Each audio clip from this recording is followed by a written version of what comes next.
তাহলে বাংলার বক্স অফিসে দেবদার মুভি ধূমকেতু ঋত্বিক রোশনের মুভি ওয়ার 2কে একটা ভালোই বাঁশ দিল, কারণ ঋত্বিক রোশন মুভি ওয়ার 2 এর অবস্থা অনেকটাই খারাপ এবং অনেকেই দাবি করছে যে এই মুভিটা পুরোপুরি একটা সুপার ফ্লপ মুভি হতে চলেছে, কারণ বক্স অফিস কালেকশন একটা বিরাট বড় পতন দেখা গেছে।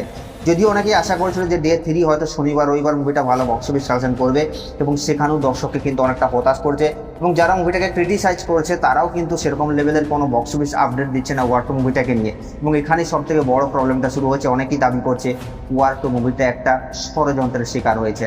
তো যাই হোক, এখন আমরা কথা বলবো যে মুভিটা তার ডে 4 এসে ওয়েস্ট বেঙ্গল থেকে কত টাকা বক্স অফিস কালেকশন করলো।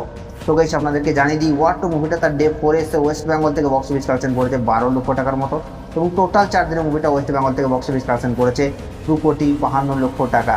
এবং দেবদার মুভি ধূমকেতু তার ডে 4 এসে বক্স অফিস কালেকশন করেছে প্রায় 4,20,00,000 টাকার মতো এবং টোটাল 4 দিনের যদি আমি আপনাদেরকে গ্রস বক্স অফিস কালেকশন বলি, তাহলে টোটাল 4 দিনের মুভিটা গ্রস বক্স অফিস কালেকশন করেছে 15,23,00,000 টাকার মতো না। তো এটা নিয়ে আপনাদের কি মতামত আপনারা নিচের কমেন্টে অবশ্যই জানাবেন, আর সাবস্ক্রাইব করে দাও নেক্সট ভিডিওর জন্য।